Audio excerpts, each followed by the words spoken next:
baby, listen to the speaker. No matter what, just let it go.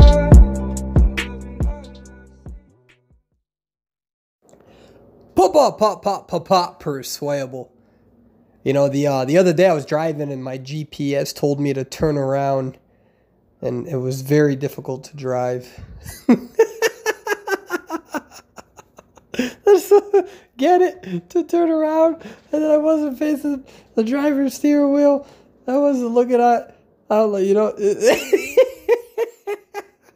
You know, just trying to explain it makes it even worse. I love doing that. Sometimes you say a joke and you know everybody gets what you said, but then you go out of your way and you're like, hey, did you get it? Because like what it means, it's like it makes dad jokes even worse. That's the best part about it. All right, so we're going to talk about Anne's buff.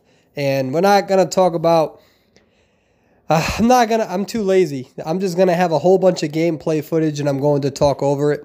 So this video is going to be a little bit longer. These are my matches, and played this in legendary rank mode.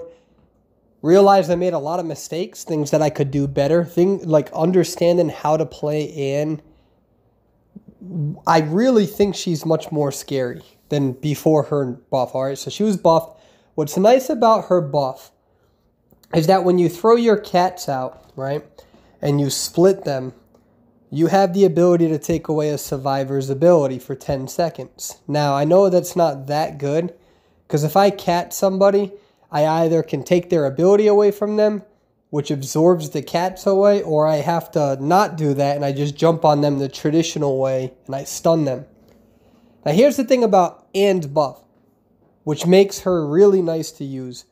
Back in the day when I threw my cats out and I separated them, okay, you had to wait for the cats to fully separate if you missed your cats, and then it would take like 5 seconds before you could get the cats to go away. So if you missed your cats, it took a long time for you to get your cats back. After her buff, if I throw my cats out and I miss, I can immediately hit the second ability where you theoretically take away a survivor skill, and I get rid of my cats right away. So pretty much, long story short, all you need to know, if that sounds confusing and you don't play Anne, all you really need to know is now you can cancel your ability out if you miss your cats. And once you cancel your ability out, your cats will take 10 seconds to respawn. So I can fire my cats out a lot faster now, and especially if I miss my cats, I can reset them. So that makes me more scary in the beginning of the game, and it makes it more difficult to kite against a really good Anne. So that's what I think is her scariest ability. It's the fact that you can do that. Now, people have asked, how is it taking away a survivor's ability? Well, it's kind of nice, and then it's kind of not. There's not too many circumstances where I feel like I have to take away a survivor's ability with Anne. Because remember, if I take away a survivor's ability, the cat disappears, so you can't stun. But what's nice is that if I throw my cats at you and you're kiting me pretty well, right before the cat disappears, I can take your ability away from you for 10 seconds. So you can't decode, you can't heal, and you can't use an ability. And it's really good against certain survivors like Perfumer or Cowboy if you're no longer tight kiting. So there's some circumstances of using it. Now, what I like about her ability too is her map pressure. One of the things that I've realized with Anne is that sometimes if I down somebody super fast, you know, if you hit your first two cats, somebody's going to die almost immediately. That's what makes Can very scary. But if somebody doesn't go in for the rescue, or if you feel like the survivors are pretty far out, there's circumstances where I can send my cats out towards the cipher machine, cat you, and then take your ability away to heal or decode for 10 seconds. And what's nice about that is that if I send my cats out and I cat you, so say if I have somebody on the rocket chair and I know nobody's coming in for the rocket chair for the first, 15 seconds, and I'm on a map like, Red Church or Sacred Heart Hospital, I'm near other chairs or near other ciphers rather, I can send my cat out and dismiss your decoding for 10 seconds. Because immediately when I take your ability away from you, you can't heal for 10 seconds or decode or use your ability. And my cats are on a 10-second cooldown. So I know exactly when you're going to be able to use your abilities or decode again. So sometimes you can slow the decoding down. Now, when you're watching my gameplay, there's some mistakes that I make, and I'd rather show that than not show that. This was when I first started playing Anne again, and I probably played about maybe 50 to 75 matches with her. And instead of just showing all of the matches towards the end of the 75, I wanted to show a lot of the matches in the beginning of the 75. And the reason being so is that by showing you my mistakes, you can get better at it yourself, and you can also see what I did wrong. One of the issues in some of this gameplay that you're watching is that if I miss with the first cat, I'm not dismissing it away. And that's really just, buying too much time for the survivors to kite. So you got to get good with Anne. You throw your cats out, and if you miss somehow, you don't do a good job with your first cats, just immediately dismiss them. And that's going to, that can save you 7 or 8 seconds of a 10-second cooldown. And that's one of the big mistakes that I made as Anne. The other mistake, some of the mistakes you're going to see is that I forgot that I could put more pressure on other survivors to make it so they cannot go in and decode. There's times where I could be throwing a cat out and disrupting the decode. Like think of Sacred Heart Hospital, that cat, the cage, if you will. We call it bird cage, where it protrudes from the hospital. Sometimes you get somebody killed outside of that. You can throw a cat right in there, disrupt their decoding for 10 seconds, do it back to back and disrupt the decoding for 10 seconds. Now, I want to give a big shout out to all of the top ANs on the NAEU server. There's many of them that reached out to me for this video. Many. I know I'm going to forget some of them, which is terrible. Scrooge. Pretty sure I heard from Moldy Pizza. Paul Blums. There's definitely others there. There's definitely others. I just got hit up by so many. I can't remember them all, and I'm sorry about that. Toxin. And one of the things we were talking about with Anne is really how to prevent the rescue, because the rescue can still be a difficult part with Anne. There's different ways you can rescue. A lot of top Anne players, they go north and south, because if you don't build north, then you can't take pallets down fast enough. So pretty much you can catch somebody, they throw a pallet down, you'll never get the hit on them. So with Anne, you have to build north, which was why in one of my other videos I talked about how I wish some hunters had more persona points.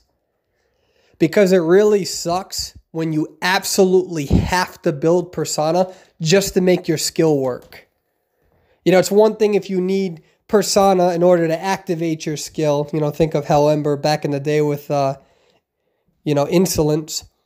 But it's another where in order to even use your skill correct, like even use your skill on a game where there's pallets everywhere, you have to build north. It kind of sucks, but whatever. So you build north and south with Anne, all right? And there's like two main ways that you can do the anti-rescue. And there's been #1 Anne players who have used both. The first method is to try it. So what you do is you try to move 18 meters from the rocket chair, because remember, if you hit somebody 18 meters out, you decrease their acceleration by 30% when they get hit. So a really, really technical strategy is I intercept you before you can get to the rocket chair, 18 meters out. I release my cats, I stun you, I immediately turn around and put the cross on the rocket chair, turn back around, swing and hit you because you were stunned. It gives me about 2 to 3 seconds to put that cross down. And then as you're running towards the rocket chair, I leap towards it, okay? I leap towards it and then I hit you. That is one strategy. It's very difficult to pull off. It's situational, but it is one strategy. The other strategy is to prevent you from, actually there's three strategies. The other strategy is to prevent you from rescuing. You're seeing some of that in this own gameplay footage where I put the cats down on the rocket chair and I don't swing. These are for the super conservative players, or the players who try to wait till the last second to rescue. And pretty much I'm just stunning you because you mistimed it, and now I know you absolutely cannot rescue. So you've already seen some of that in this gameplay footage. The third strategy is one that I'm still trying to figure out.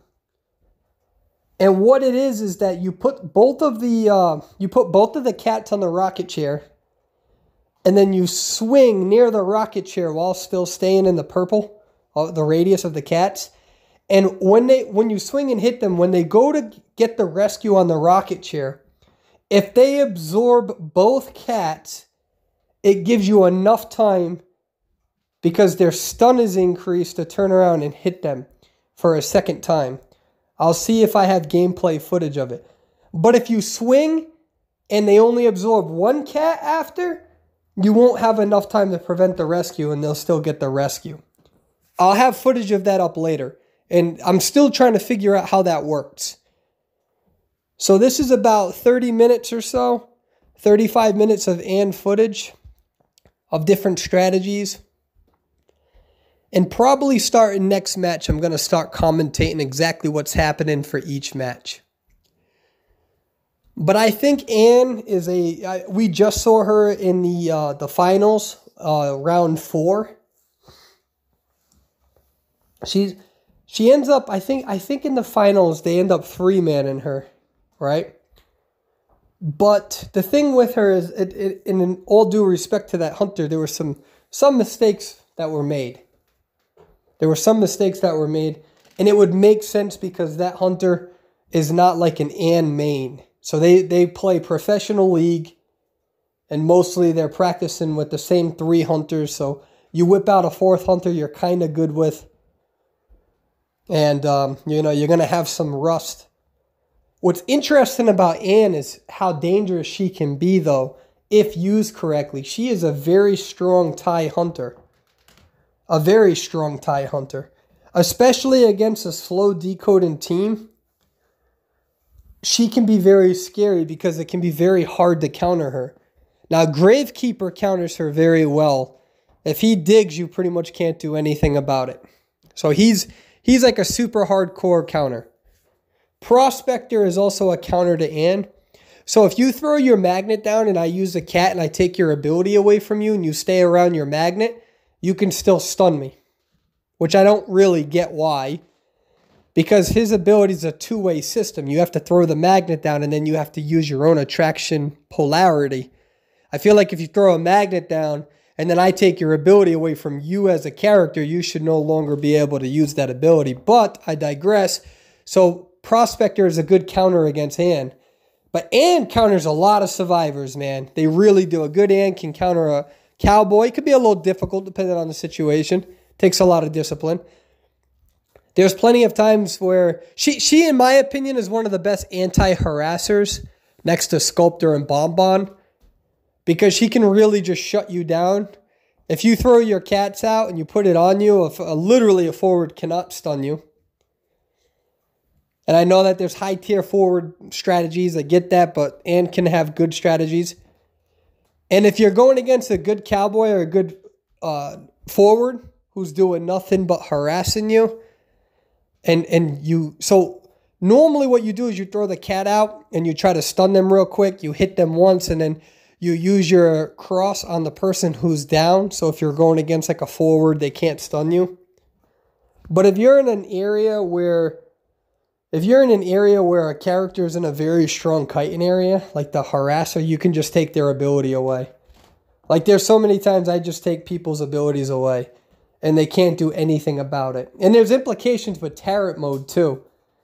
People can't really use any of their abilities on you. You don't got to only use excitement. So, I mean, you should use excitement in tarot mode, but you get my point. Now, the question is what tier is she? Is she better? I don't know yet. I know like the number 1 hunter who's using her right now, or number 2 has like a 90% win rate with her. She's pretty good. Her weakest point is definitely the anti-rescue. And unfortunately, there's times in this gameplay where you're seeing me kind of experiment different rescue strategies. There's times where I'm trying to experiment. The biggest thing that I have learned from watching my own gameplay is I got to get way better at getting rid of the cats early game. You know, I'm not showing too much footage of me hitting my cats immediately in the beginning of the game, because for the sake of the video, I want to show you guys how I'm adapting, how I'm playing differently when I don't play as well. Some of these survivors, they do really good stuff, and I want to show that, you know. It's hard. So there's a lot of trying to adapt to what, you know, good survivors are doing. Leo's memory is still a pain in the ass for me sometimes, man. I got to do a better job at going back after the match and watching where the survivors are. But, again, her anti-rescue can be pretty difficult. I think the best thing to do against an Ann is to rescue right away. When I have a survivor who's giving me tinnitus right away against a rocket chair, there's not much I can do. Because I know that I'm not really going to be able to prevent the rescue all the time because they're right there. So the first strategy of trying to hit them far away doesn't really work. I think in this match against this cowboy, I can't remember. I think what I'm not sure if I have pallet speed increase. Now, one of the things that I have learned with Ann is when I do go in, so say if I stun you, say if I cat you and then you throw a pallet down. When I take the pallet down and you're stunned, I need to stop moving forward. That's what I did against that cowboy. So let me give like a better emphasis. If I throw my cat out and it hits you, and then you throw the pallet down and I immediately stun you, when I take the pallet down, I just need to swing. If I move forward and swing, sometimes the survivor runs towards you like that old anti-gamekeeper strategy, and then I miss. So you can see that I mistimed that right here. And what I should be doing right here is getting rid of the cat. See how I'm not getting rid of the cat? You could still see that logo down there. So I'm wasting time. Because now I'm going to have a cooldown, but I could have it up by now. So here's the strategy. It's like, what do? Do I take his ability away? Well, he kind of ran towards me, so I'm going to swing and hit him. And then I'm going to put the cross on the body, because now he can't stun me once the cat is on me. It'll immediately stop any stun. And that's the funny thing about Ann, is when people don't go against her, and they forget about that. And you know what? I don't care what anyone says, man. Like, we all have those games. We really, really do. Where, like, you go against a character you haven't gone up against in a while, and you're like, fuck, I forgot about that. You know, like, think about going against the gamekeeper on a moonlit river, and you haven't done it in a while. And you completely forget about some of the barriers that they can hook over. And yeah, of course, the more you play, the more you can kind of remember. But I think we can all agree there's times where we're like, that's because I haven't. And that's always been a strategy. We saw that in Koa too, where one team played Geisha on Leo's memory and four-man the other top team.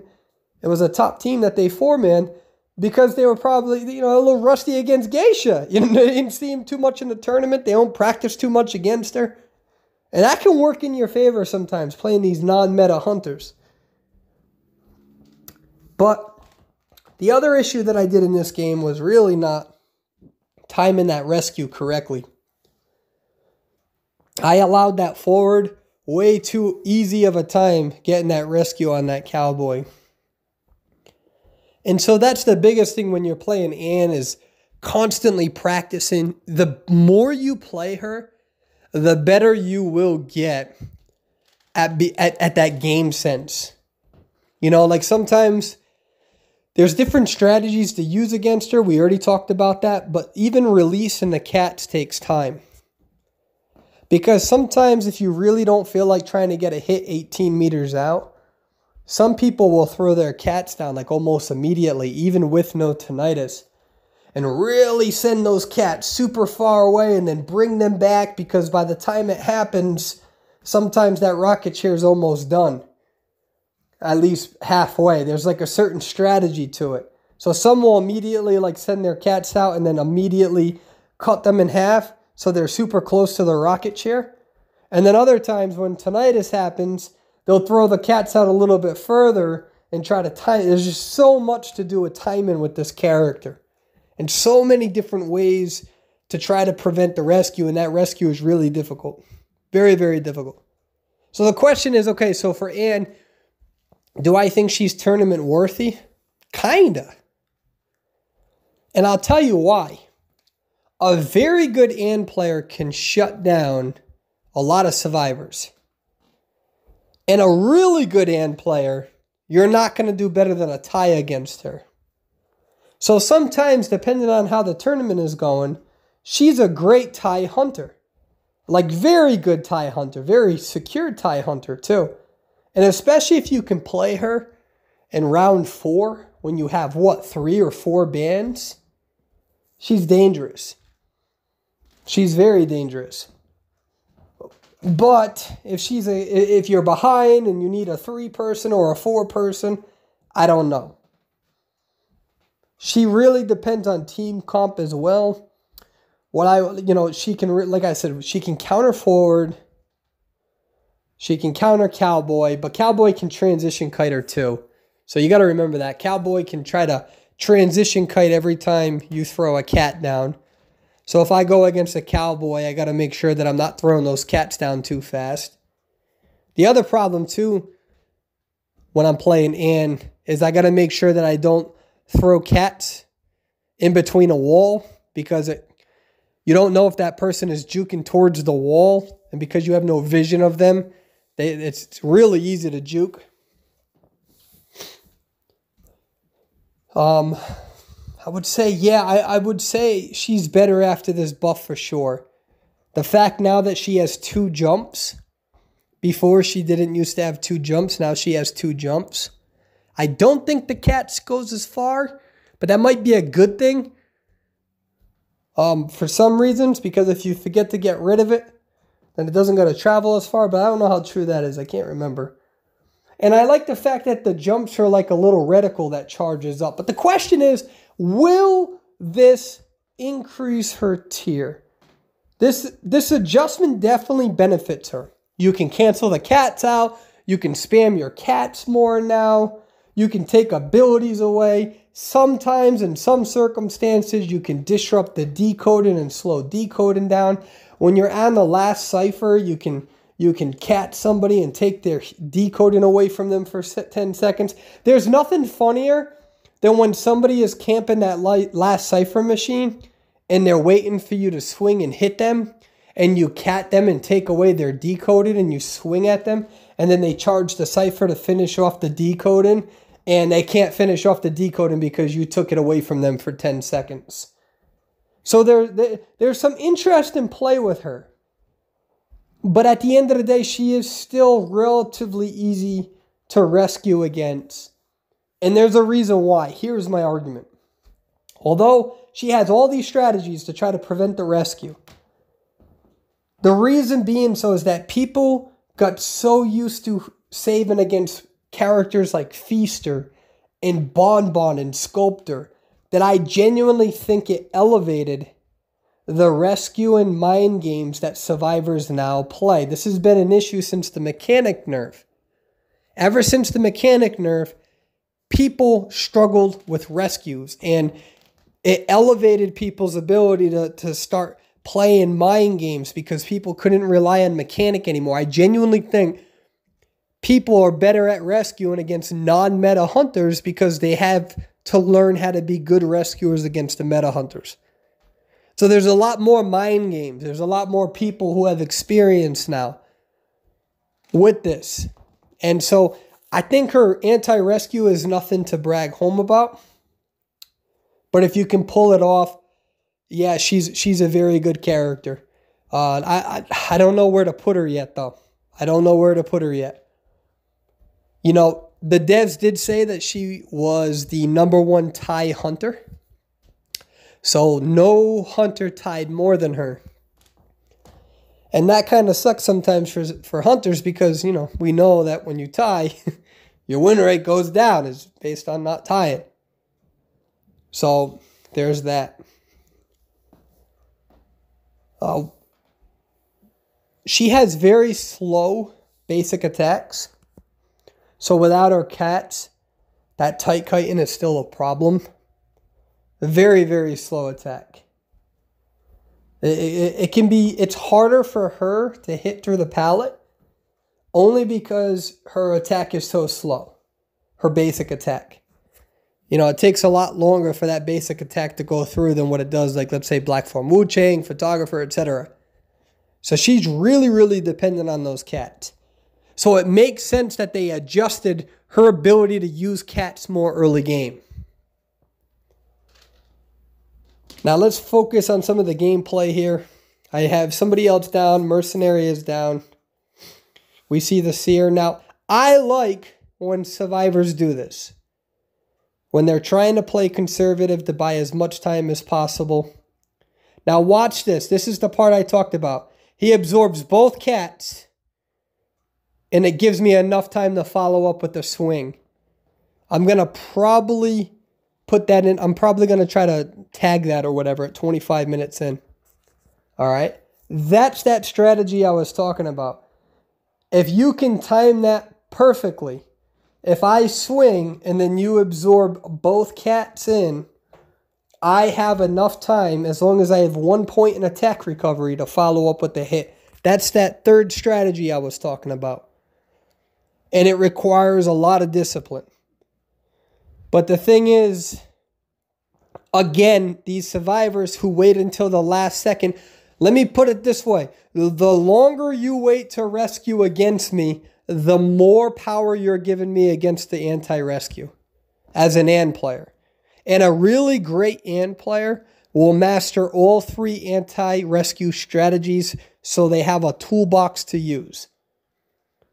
You know, good AND players, they're only going to have one anti-rescue strategy. A good AND player, a great AND player will know how to do all 3 anti-rescue strategies.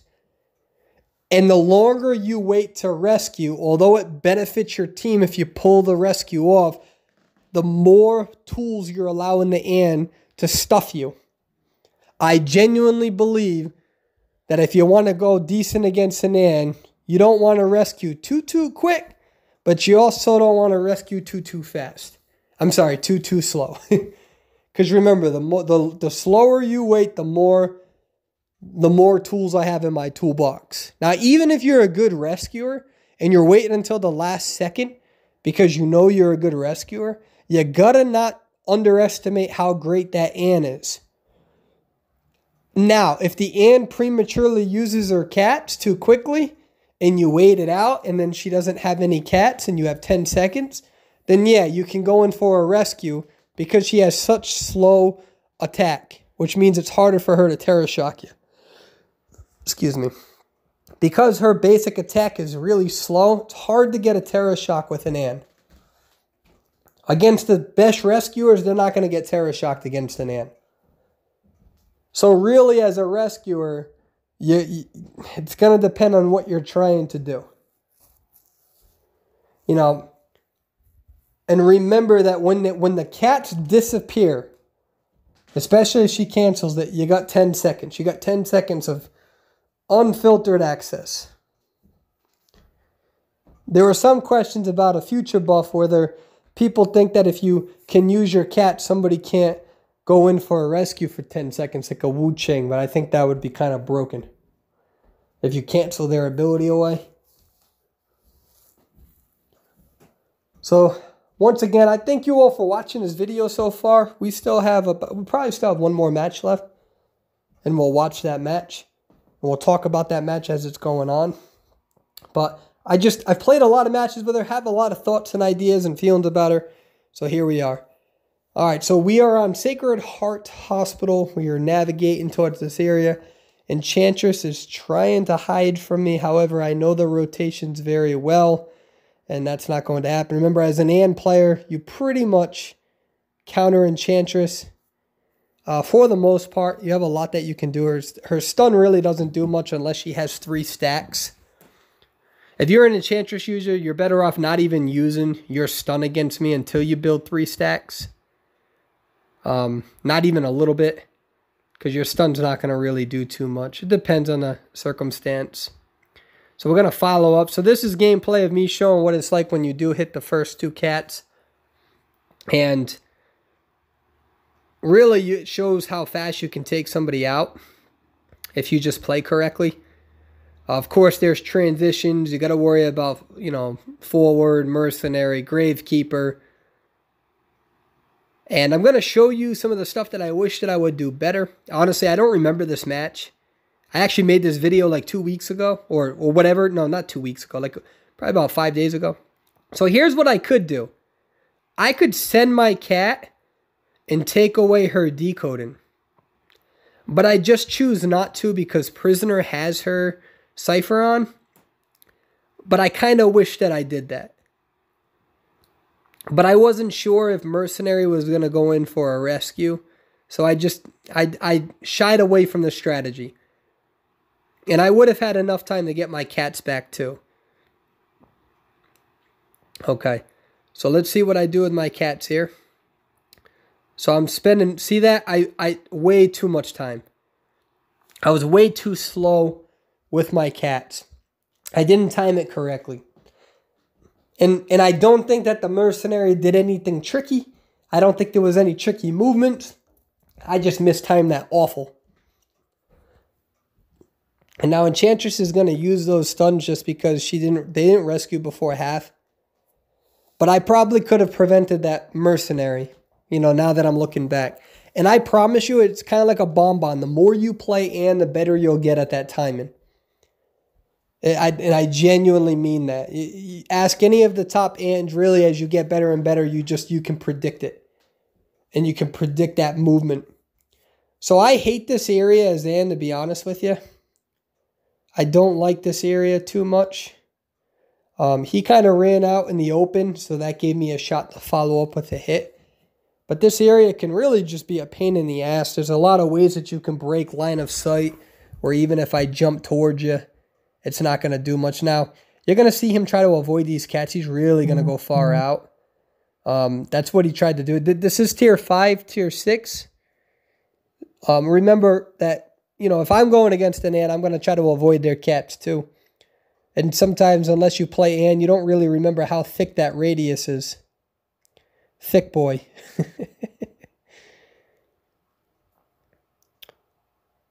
So this person's going to go down. Now I'm trying to judge what to do here. I could have thrown my cats down earlier. I kind of released that way too far, but I felt like she wasn't going to go in for a rescue. I don't want to swing and hit her too fast. So I'm trying to get it. Yep. I don't want to hit her because I want this to go before half. But I can't. I don't know if I got that rescue off before. I can't remember. I'm pretty sure I got that off before half. Or got it, yeah, after half. I could jump, but I'm just not going to. And I'm not too concerned getting him down because of that 20-second tide turner. A new tide turner was going to be there, so I'm just like, all right, I'm going to take my time. I ain't going to freak out. Because if I hit them before that, it's not going to do much. Mercenary on there a little bit too long. Yeah, this video got... Yeah, okay, so I prevented the rescue. So I pretty much banked on that doctor being conservative. That was a really good elbow pad. Like, very good elbow pad. And now I know he's going to go down. Yeah, this video got done January 3rd. This video got done January 3rd. And now doctor, going to go towards her, be able to get her. See how slow that attack is? So remember, like I said, the longer you wait, that doctor had a lot of opportunity to rescue against me. I didn't really do a good job against that doctor, to be honest with you. But it's like a chess match.